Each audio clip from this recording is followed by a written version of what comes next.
महोदय जी और समस्त साथियों का मैं हृदय से यहाँ इस संगोष्ठी में स्वागत करती हूँ और हमारी बहुत प्रिय छात्राएं जिनके बदौलत ही हम ये संगोष्ठी करना चाहते हैं, क्योंकि छात्राओं को कुछ तो मार्गदर्शन दे सकेगा। तो इस संगोष्ठी के माध्यम से आप सभी के विचार सुनेंगे। कोई भी छात्रा यहाँ से वहाँ नहीं जाएगी, क्योंकि इतना लाभ मिलने वाला है इस संगोष्ठी से कि आपका जीवन ही बदल जाएगा। तो ऐसी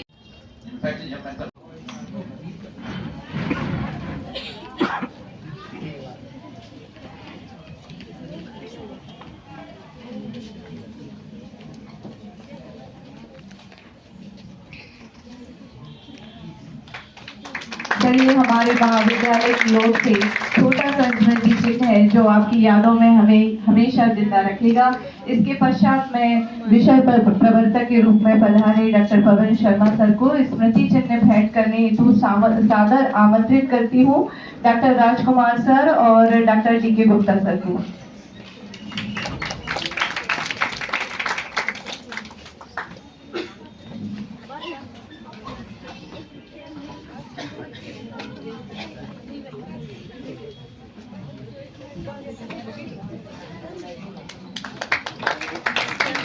मैं हमारे महाविद्यालय की जनभागीदारी अध्यक्ष डॉक्टर मनीषा विनय मिश्रा मैडम को स्मृति चिन्ह भेंट करने हेतु सादर आमंत्रित करती हूँ। मधु स्थापक मैडम को।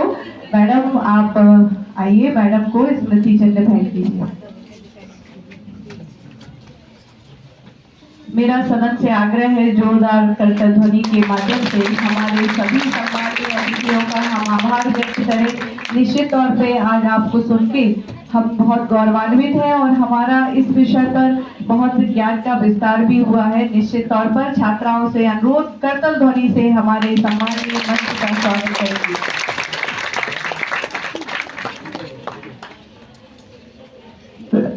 उद्घाटन सत्र के पश्चात अब हमारा प्रथम तकनीकी सत्र भी शुरू होने जा रहा है।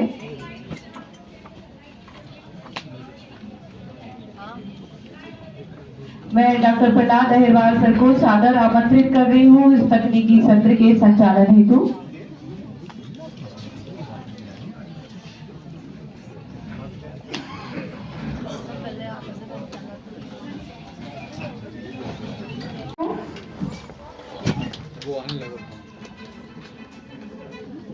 ये वो स्टेज में पुस्तक का विवाद क्यों कर रहे हैं? आप उन्हीं को लगाओ भैया, लगाओ। हम भूल चुके हैं टॉपिक स्टेज में 5 मिनट बाद।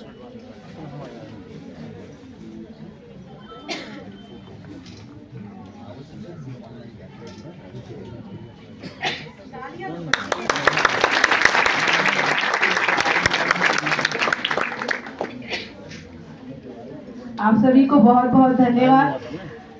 ये प्रोसीडिंग निश्चित रूप से इस महत्वपूर्ण विषय उभरती वैश्विक शक्ति के रूप में भारत चुनौतियां एवं संभावना ज्ञान परंपरा पे सर को सुने तो हम अभिभूत हो जाएंगे, क्योंकि हम सर को कई बार सुन चुके हैं। भारतीय ज्ञान परंपरा के प्रखर वक्ता हैं डॉक्टर मनोज श्रीवास्तव सर, और आज हमारा राजनीति विज्ञान विभाग आपको मुख्य वक्ता के रूप में प्राप्त करके सर धन्य हो गया, क्योंकि राज्य निर्वाचन आयोग हम पढ़ाते हैं। आज हम हमारी छात्राएं राज्य निर्वाचन आयुक्त को साक्षात देख रही हैं। और इसके साथ मैं सबको ये बताना चाहती हूँ कि निश्चित तौर पे लोकतंत्र का अगर पहिया कोई सही दिशा में घुमा रहा है तो वो निर्वाचन आयोग है। अगर हमारे निर्वाचन निष्पक्ष पारदर्शी होते हैं, हमारा वोटर वोट करता है ईमानदारी से, तो निश्चित ही लोकतंत्रीय व्यवस्था सही तरीके से संचालित हो सकती है।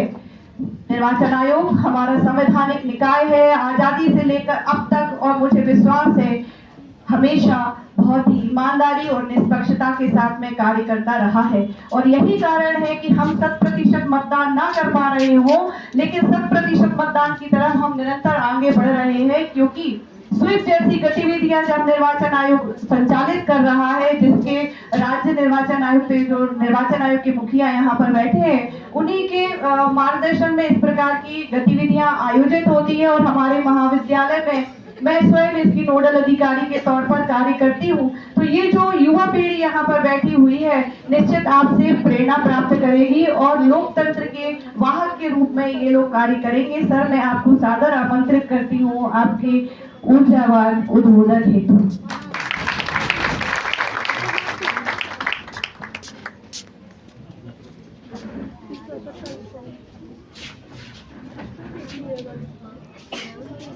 जी राज्य निर्वाचन आयुक्त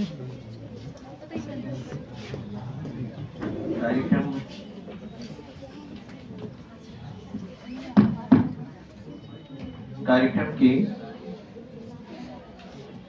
मुख्य अतिथि महोदय भी चले गए हैं। शैलेंद्र जी, मेरी उनसे बातचीत हो रही थी तो वो कह रहे थे कि वो 2 क्षेत्रों में जो है विधायक निधि की राशि देना पसंद करते हैं, एक शिक्षा और स्वास्थ्य, उसको प्रमाण भी देखा। तो सबसे पहले तो मैं उन्हीं को ही धन्यवाद दे दूं कि वो जो है इतना शिक्षा के और स्वास्थ्य के क्षेत्र में इतना सब काम कर पा रहे हैं।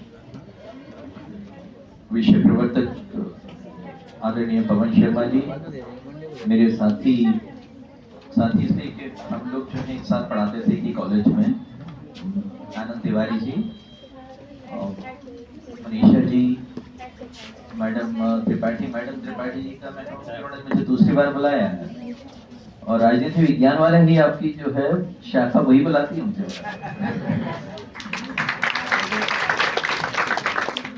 उनको एक बहुत ही उज्जवल भविष्य के लिए मेरी शुभकामनाएं मैडम त्रिपाठी जी को, क्योंकि अभी वो कुछ दिनों में रिटायर होने वाली हैं। अंशु जी, सभी उपस्थित साथियों मित्रों, यार ये काम बाद में कर लेना।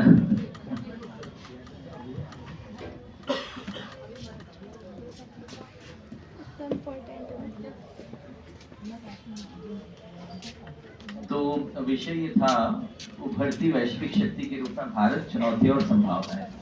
मैंने आनंद जी को कहा था कि इसमें जो है अपने स्टूडेंट्स को भी बुलाएंगे कि नहीं बुलाएंगे, क्योंकि अधिकतर शोध संगोष्ठियां जो मैंने देखी हैं उसमें